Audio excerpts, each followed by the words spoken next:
Hello दोस्तों, मैं Rajneesh Yadav, Patna maths पे आपका स्वागत है। आज मैं फिर से लेके आया हूँ ग्रुप डी स्पेशल सेट। ठीक है, हाँ। अब देखिए, इसमें जो भी क्वेश्चन है, इसमें सारे क्वेश्चन टफ नहीं है। ठीक है, सारे क्वेश्चन इजी है, बट इसको बनाने का मेन तरीका है कि आप किस तरह अटेम्प्ट लेते हैं, कम से कम टाइम में किस तरह बनाया जाए। ठीक है, ये आपको मेन सीखना है। ऐसा नहीं आपसे बनना मायने नहीं रखता है, आपसे कम टाइम में बनना ये मायने रखता है सवाल। ठीक है, तभी आपका सिलेक्शन होगा, अदरवाइज़ फिर मुश्किल है अभी के डेज में। ठीक है, कैलकुलेशन बहुत हाई रहता है, नंबर ऑफ़ क्वेश्चन जो है कैलकुलेटिव का बढ़ गया है। पहले होता था कि 2-3 क्वेश्चन ही टफ होते थे, हाँ, लेकिन अब क्या है कि मैक्सिमम क्वेश्चन जो है कैलकुलेटिव ही आता है। ठीक है, आप जो है इस टाइप के सवाल को या इसी वीडियो को हर एक सवाल को पॉज कर करके मैंने जैसे बताया उसको रोक रोक के सोचिए। ठीक है, या बार बार देखिए कि कैसे ले रहा है। ठीक है, आप इस तरह के यदि 10-12 वीडियो देख लिए ना, तो आप खुद उसी तरह अटेम्प्ट लेने लगेंगे। ठीक है, और आपका टाइमिंग जो है बिल्कुल घट जाएगा। ठीक है, तो देखिए हम किस तरह बनाते हैं। हाँ, देखिए यहाँ पे है और सवाल को कोशिश कीजिए कि एक बार पढ़ें, बार बार नहीं पढ़ें, आदत डालिए एक बार पढ़ने की। ठीक है, तो देखिए, हकीम, क्रिस्टो और गणेश का वेतन का अनुपात 3:5:7 है। यदि गणेश को हकीम से 684 रुपया अधिक मिल रहा है तो क्रिस्टो का वेतन क्या है। ठीक है, तो ये देखिए यहाँ पे लिखते हैं, ये हकीम है, ठीक है, ये क्रिस्टो है और ये गणेश है। ठीक है, सवाल में कहा कि गणेश को हकीम से 684 रुपया अधिक मिल रहा है, 684 रुपया। और यहाँ पे देखते हैं कि हकीम ये है और ये क्या है, गणेश है। ठीक है, तो यहीं पे बोल रहा है कि 684 रुपया अधिक है, तो अनुपात में कितना अधिक है, आप इस तरह सोचना होगा। अनुपात में कितना अधिक है, ये 3 है तो ये 7 है, अर्थात यहाँ पे गणेश 4 अधिक है, उसी 4 का वैल्यू यहाँ पे 684 है। भाषा में जो बोल रहा है कि 684 अधिक है, अर्थात अनुपात में 4 अधिक है, तो वही 4, ठीक है, वही 4 जो है मेरा 684 के बराबर होगा।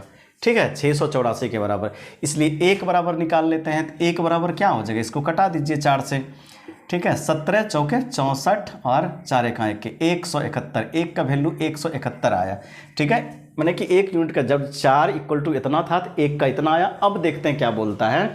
अब बोल रहा है कि क्रिस्टो का वेतन कितना है। ठीक है, क्रिस्टो का, ये देखिए तीनों के वेतन का अनुपात है, तो क्रिस्टो का ये 5 है। ठीक है, जब 1 बराबर 171 है तो 5 बराबर कितना होगा, गुना 5, इसी को कर देंगे, 5 एका 5 है। ठीक है, 5 एका 5 है, 7 5 35 का 5, बाकी 3, 5 3 8, 855। देखिए किस ऑप्शन में है। ठीक है, 855 किस में है, ऑप्शन सी में। ठीक है, सी में। इस तरह से आपको अटेम्प्ट लेना है। आप बार बार मेरे वीडियो को 2 से 3 बार देखिए और फिर सोचिए। ठीक है, इस तरह से आप यदि 8 से 10 दिन किए तो आपका 100% है कि टाइमिंग बहुत तेज़ी से रिड्यूस होगा। ठीक, हाँ, इसको अब 3x 5x 7x मान के नहीं बनाना है। ठीक, नेक्स्ट सवाल क्या है कि चक्रवृद्धि ब्याज। अब देखिए इस सवाल को, ठीक है, बहुत यूनिक सवाल है और बार बार एग्जाम में इस तरह के सवाल पूछे जाते हैं। हाँ, तो इसको देखते हैं क्या है। चक्रवृद्धि ब्याज पर कोई राशि 4 वर्षों में मूल राशि का तिगुना हो जाता है। ठीक है, मूल राशि का तिगुना हो जाता है, तो कितने वर्षों में यह अपनी मूल राशि का 81 गुना हो जाएगा, 81 गुना हो जाएगी। हाँ, तो क्या कहता है, देखिए इस तरह के सवाल को आपको ऐसे सोचना है। ठीक है, एक से बोल रहा है तिगुना हो जाता है। ठीक है, अर्थात जो है 2 रुपया मेरा क्या मिला होगा, ब्याज मिला होगा। ठीक है, 2 रुपया ब्याज मिला होगा। और देखिए कि जीपी में, सॉरी, चक्रवृद्धि ब्याज में, हाँ, सेम ईयर में जो इंक्रीमेंट सेम होने के लिए जीपी का सीरीज फॉलो करता है। ठीक है, जीपी में क्या होता है, जीपी का फुल फॉर्म, ठीक है, जीपी का मतलब होता है कि आपका रेशियो हमेशा सेम होना चाहिए। ठीक है, रेशियो अर्थात 3/1, और यहाँ यदि 3/1 करते हैं 3 आता है, तो नेक्स्ट रेशियो सेम होने के लिए इसको 9 होना होगा, तब तो 9/3 = फिर से 3 होगा। ठीक है, 1 3 9 और 27 और 21, सॉरी 81। ठीक है, हाँ, इस तरह से यदि हम सीरीज लिखते हैं तो हमेशा क्या होगा कि 2 का बीच का रेशियो सेम होगा, ये, हाँ, ठीक है, अर्थात जीपी में होगा। ठीक, तो जब 1 से 3 होने में इसको कितना साल लग जाता है, देखिए क्वेश्चन 1 से 4 साल लगता है 1 से 3 होने में। ध्यान आपको 3 से 9 होने में फिर से 4 साल लगेगा, 3 से 27 होने में फिर से इसको 4 साल, 27 से 81 होने में फिर से 4 साल। अब देखिए 1 2 3 4 है, 4 चौके 16 साल लग जाएगा। किस ऑप्शन में है, ऑप्शन ए में, अर्थात 16 साल बाद जो है हाँ उसी रेट से हाँ वो धनराशि अपने का 81 गुना हो जाएगा। यही पूछ रहा था। ठीक है, सीधा जीपी में बैठा देना है। ठीक, हाँ चलिए नेक्स्ट। और साधारण ब्याज में एपी में होता है सीरीज। ठीक है, देन आफ्टर जो है ना ईयर सेम होता है, सेम इंक्रीमेंट के लिए सेम ईयर होता है। चलिए नेक्स्ट देखते हैं। ठीक है, नेक्स्ट क्या कहता है कि एक व्यक्ति, हाँ ये सवाल बहुत अच्छा है, यदि आप डिटेल में बनाते हैं तो बहुत लंबा जाएगा। ठीक, आपको एक ट्रिक बताता हूं जो कि आप 1 सेकेंड में आंसर दे दीजिएगा। ठीक है, और इस तरह के पैटर्न बार बार एग्जाम में आता है। ठीक, तो देखिए यहाँ पे क्या है, एक व्यक्ति 15 किलोमीटर की गति से साइकिल चलाकर हॉस्टल से कॉलेज 3 मिनट की देरी से पहुंचता है। यदि उसने 15 किलोमीटर के स्पीड से साइकिल चलाता है तो उसे 3 मिनट लेट हो जाता है। और कहता है कि यदि वह 20 किलोमीटर प्रति आवर की गति से साइकिल चलाता है तो वो 3 मिनट पहले पहुंच जाता है। ठीक है, हाँ तो हॉस्टल और कॉलेज की बीच की दूरी बताइए, वो दूरी क्या है, डिस्टेंस पूछ रहा है। ठीक है, डिस्टेंस पूछ रहा है कि 15 किलोमीटर के स्पीड से जाते हैं तो हमें 3 मिनट लेट हो जाता है। ठीक है, और यदि हम 20 किलोमीटर के स्पीड से जाते हैं तो 3 मिनट पहले पहुंच जाते हैं। तो हॉस्टल और कॉलेज क्या है, साइकिल चला हॉस्टल और कॉलेज की बीच की दूरी क्या है, इसके लिए आप एक फार्मूला लगाइए, इसको थोड़ा सा रिमाइंड रखिए। देखिए S1 into S2 upon S1 minus S2, ये हमेशा पॉजिटिव में रहेगा। ठीक है, हाँ गुना, ठीक है मिनट में रहेगा, यहाँ पे समय दे देते हैं, समय अर्थात टी, टाइम। ठीक, ये जो आपको निकलेगा डिस्टेंस इक्वल टू फार्मूला होता है S1 into S2 upon S1 minus S2।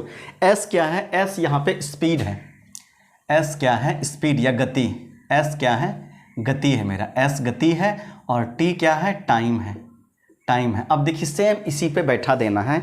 हाँ पहला स्पीड क्या है मेरा 15, दूसरा स्पीड क्या है 20, 15 गुना 20 बटा S1 माइनस S2। ठीक है, अर्थात जो है 20 में 5 घटाएंगे। ठीक है, क्यों, क्योंकि 15 में घटाने के बाद माइनस में आएगा, इसको हमेशा क्या रखना है, पॉजिटिव रखना है, मैंने बता दिया।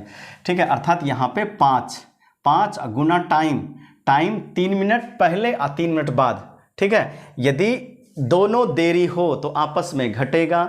ठीक है, यदि एक पहले और एक देरी हो तो दोनों जुटेगा। ठीक, तो यहाँ पर देखिए 3 और 3 6 मिनट है, बट यहाँ पे टाइम आवर में लेना है। क्यों, क्योंकि ये सब किलोमीटर प्रति आवर में स्पीड है, तो 6 मिनट को आवर में बदलने के लिए हम लोग 60 से भाग देते हैं, 60 मिनट। ठीक है, 6 मिनट था ना, मिनट को आवर में बदलने के लिए 60 से भाग दे दीजिए, उसके बाद कुछ नहीं कटा दीजिए, 6 से ये 10 हो जाएगा, 10 दूना 20 हो जाएगा, 5 तिया 15, 3 दूना 6। देखिए कितना कम टाइम में बन गया, अर्थात जो होगा हॉस्टल और कॉलेज के बीच की दूरी 6 किलोमीटर होगा। ठीक है, हाँ ये फार्मूला जरूर याद रखिएगा, S1 into S2 upon S1 minus S2 into T हमेशा क्या रहेगा, आवर में रहेगा। ठीक, चलिए नेक्स्ट सवाल देखते हैं। हाँ सारे को यूनिक मेथड से सॉल्व करना है कम टाइम में। ठीक है, अब ये सब सवाल आप नोट करके रख लीजिए, या तो मेरे वीडियो को बार बार देखिए, पॉज करके रोक के सोचिए। ठीक है, हाँ कि सर ने कैसे अटेम्प्ट लिया। चलिए नेक्स्ट देखते हैं 57 नंबर, राम और राज की आयु का अनुपात, राम और राज। ठीक है, ये राम है और ये राज है, RAJ राज। ठीक है, राम और राज की आयु का अनुपात 4:5 है। यदि उनकी आयु का योग दोनों का सम कितना है 252 है, तो उनकी आयु के बीच का अंतर कितना है। ठीक है, अब देखिए एक का आयु यदि 4 है दूसरे का 5 है, तो दोनों का योग सीधा 5 4 9, यही योग जो है 252 के बराबर है। ऐसे सोचना होगा, x नहीं मानना है। ठीक, 9 जो है 252 के बराबर है, इसलिए 1 बराबर क्या होगा। ठीक है, 1 बराबर होगा 9 से भाग लगा देना है। ठीक, 9 से भाग लगाएंगे तो कितना होगा, 9 दूना 18, ठीक है, 9 दूना 18, देन आफ्टर यहाँ पे 7, 72, 9 8 72 अर्थात 1 का वैल्यू जो हो गया मेरा कितना 28 हो गया। 9 का वैल्यू 252, तो 1 का वैल्यू 28। अब पूछता क्या है कि हाँ उनकी आयु के बीच का अंतर क्या है। तो जब इसका आयु 4 है, इसका 5 है, तो बीच का अंतर 5 घटाओ 1, 1 ही तो है। ठीक है, तो 1 का वैल्यू, वही अंतर पूछ रहा है, 1 का वैल्यू 28। ठीक है, ये मेरा निकल गया। एक अंतर है, दोनों को एज में एक अंतर है और 1 का वैल्यू 28 निकला है, अर्थात मेरा ये आंसर हो जाएगा ऑप्शन सी। इस तरह से आपको अटेम्प्ट लेना है, कोशिश कीजिए ऐसे बनाने की। हाँ, जैसे भी पहले बनाते हों ठीक है, वो अच्छी बात है, लेकिन वैसे बनाने से आपकी सिलेक्शन में थोड़ी प्रॉब्लम होगी और टाइम लगेगा। चलिए नेक्स्ट देखते हैं। देखिए, आप इसको क्वेश्चन लेके नहीं चलिए, ये हर एक कॉन्सेप्ट, हर एक सवाल में कुछ ना कुछ कॉन्सेप्ट छुपा हुआ रहता है, उस कॉन्सेप्ट को जानने की कोशिश कीजिए। ठीक है, क्योंकि सिर्फ थ्योरी जानने से सिर्फ आप उसका फॉर्मूला जान सकते हैं, और सवाल जानने से उसमें अलग अलग तरह का स्टेप कैसे अटेम्प्ट लेते हैं वो सीख सकते हैं। चलिए, इसलिए प्रॉब्लम लगाना बहुत ज़रूरी है। अब यहाँ पे देखिए, हाँ 5479 को 9 से विभाजित करने पर शेषफल क्या होगा। अब भाग नहीं लगाने लगेंगे। ठीक है, हाँ बच्चे क्या करते हैं, तुरंत इसमें भाग लगाने लगते हैं। अरे भाई लिखिएगा, भाग लगाइएगा, उसमें टाइम लगेगा ना। अब देखिए, 9 से डिविजन का रूल होता है कि यदि उसके सम में 9 से भाग लग जाए तो वो 9 से भाग लगेगा। ठीक, तो यहाँ पे जोड़ते हैं ना, देखिए 5 4 9, यहाँ पे 9। ठीक है, 9 से 9 खत्म होगा, 5 4 9 अर्थात 7 बच जाता है। देखिए 5 4 9 7 बच जाता है, तो यही इसका रिमाइंडर होगा। सीधा डिजिट को ऐड करना है, उसमें 9 से भाग लगाना है, उसमें जो रिमाइंडर होगा वही पूरे में भाग लगाने पे। ठीक है, अर्थात यहाँ पे मेरा कहने का मतलब हुआ 54 7 और 9, इसमें 9 से भाग देना है ना, इस समूचे में भाग नहीं देना है, आप इसको जोड़ दीजिए, इसके डिजिट को जोड़ दीजिए। डिजिट को जोड़ने के बाद जो नंबर आएगा उसमें 9 से भाग लगाइए। 5 4 9 दूना 18 और 7 25, 25 में 9 से भाग लगाएंगे, 9 दूना 18, 18 7 25, 7 रिमाइंडर होता है, वही आंसर होगा। ऐसे करके बनाना है, भाग नहीं देने लगेंगे। ठीक है, हाँ एग्जामिनर आपको फंसाने के लिए देता है और आप स्मार्ट वे में उसका आंसर देके कम टाइम में ऐसे निकल सकते हैं। ठीक, चलिए नेक्स्ट सवाल है, एक वस्तु को 243 रुपये में बेचने पर 10% की हानि होती है। ठीक, 943 रुपये में यदि हम बेचते हैं तो 10% की हानि होती है। उस वस्तु का क्रय मूल्य ज्ञात कीजिए। हाँ, अर्थात इसका क्रय मूल्य नहीं दिया हुआ है, लेकिन जो रेट में बेच रहा है वो दिया हुआ है, लेकिन इस रेट पे बेचने पे उसे 10% की हानि होता है।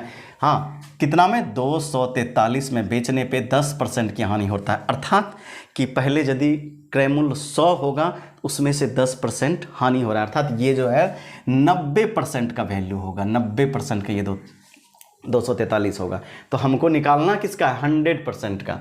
ठीक है, इसको 9 से कटा दीजिए। हाँ, अर्थात 1 का कितना हो जाएगा 243 अपन, ये सब लिखना नहीं है, सीधा 9 से कटाइए। ठीक है, बट आपके लिए मैं लिख देता हूँ, इसलिए 100 पे। ठीक है, 1 पे हो जाएगा इसलिए 100 पे। हाँ, तो यहाँ पे कटा सकते हैं, इस 0 से 9 से 9 दूना 18 और यहाँ पे 6 बचेगा, 6 63, 9 7 63। ठीक है, 1 0 है, अर्थात 270 रुपया। ठीक है, 100 का वैल्यू कितना आ जाएगा 270 रुपया। हाँ, ये सब लिखना नहीं है, हम सीधा क्या करते, ठीक है सीधा क्या करते, इसी को 9 से कटाते, 9 से 1 0 रहने देते, बाद में उस पर रख देंगे, 9 से कटाएंगे। 9 से कटाने के बाद 9 दूना 18 और 9 7 63। ठीक है, 9 7 63, 1 0 बचा हुआ, इस पर रख देंगे सीधा, और ये लिखेंगे भी नहीं, ये सवाल में करेंगे हम लोग। ठीक है, 90 करके। चलिए, तो 270 कौन सा है, ऑप्शन सी है। ठीक है, नेक्स्ट सवाल है 60 नंबर, एक आयत का विकर्ण। ये बहुत अच्छा सवाल है। ठीक है, बहुत अच्छा सवाल है, इसको आप यदि बनाते हैं ठीक है तो आपको 1-2 मिनट लग जाएगा। आपको बनाना कैसे है देखिए, ठीक है, आपको बनाना है स्मार्ट वे में। देखिए कैसे, एक आयत का विकर्ण दिया हुआ है, एक आयत है, ये फोटो बना रहा हूँ आपको समझने के लिए, जिससे कि आप जो है स्टेप समझ पाएँ। ये दिया हुआ है विकर्ण, ठीक है, ये मान लीजिए बी है तो ये एल है, ठीक है, विड्थ और लंबाई। हाँ, और ये दिया हुआ है डी, तो ये जो होता है ये D B square plus L square होता है। ठीक है, अर्थात B square plus L square, यही तो दिया हुआ है, कितना विकर्ण 53 दिया हुआ है। ठीक है, का स्क्वायर, ठीक है, 53 का स्क्वायर। चलिए और क्या दिया हुआ है, हाँ क्यों, क्योंकि d बराबर जो होता है d बराबर होता है B square plus L square का रूट अंडर, यही ना होता है, ठीक है। हाँ चलिए, तो और क्षेत्रफल जो दिया हुआ है L इंटू बी, यहाँ पे लिखते हैं L इंटू बी जो दिया हुआ है मेरा, कितना दिया हुआ है 1260। देखिए जो सवाल बता रहा हूँ एकदम ध्यान से देखिए, ये सब स्टेप आपको समझाने के लिए लिख रहा हूँ, जब आप एग्जाम में अटेम्प्ट लीजिएगा ये सब फिगर, ये सब स्टेप नहीं बनाना है।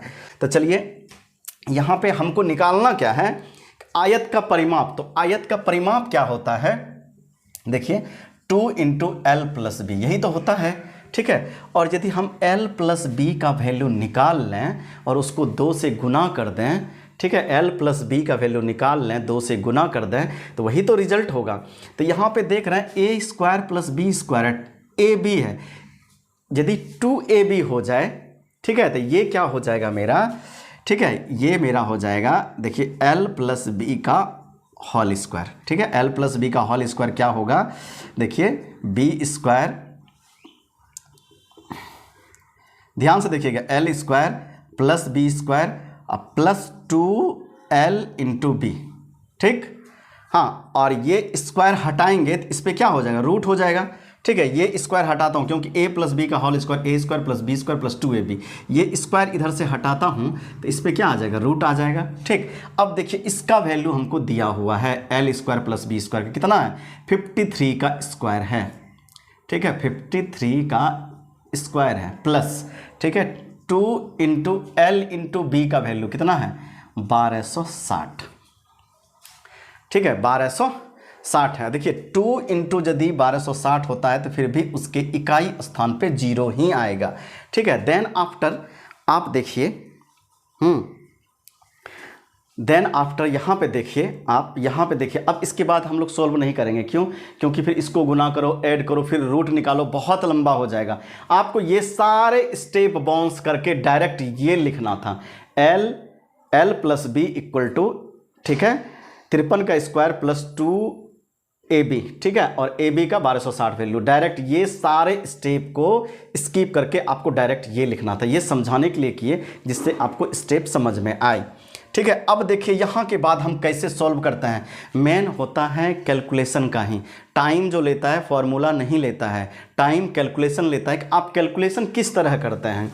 अब देखिए यहाँ पे हम कैलकुलेशन कर रहे हैं, सोचिए ना यहाँ पे कि यहाँ 0 है और इसका स्क्वायर होगा, ठीक है, 53 का, तो ज़रूर है कि यहाँ लास्ट में 9 होगा, ठीक है, 9 होगा, और 9 प्लस 0 अर्थात इस सब को सॉल्व करेंगे तो लास्ट में 9 आएगा, क्यों, क्योंकि यहाँ पे 9 आएगा, यहाँ लास्ट में 0 है, तो 0 प्लस 9 होता है ना, 9 होता है ना, अर्थात इस रूट अंडर के अंदर 9 होगा, और 9 जब रूट से बाहर आता है, ठीक है, तो क्या होगा लास्ट में 3 ही तो होगा, ठीक है, 3 ही तो होगा, अर्थात ये a प्लस बी का, l प्लस बी का वैल्यू है, बाहर निकलेगा 3, ठीक है, बाहर निकलेगा 3, a l प्लस बी का वैल्यू जो होगा लास्ट में क्या होगा 3 आएगा श्योर, क्यों, क्योंकि इसके अंदर इकाई स्थान पे 9 आया है, जब रूट से बाहर 9 आता है तो 3 आता है बाहर, जब 3 आ गया तो अब इसका हम लोग आंसर देते हैं, ठीक है। अब देखिए आंसर देते हैं, हमको निकालना क्या था,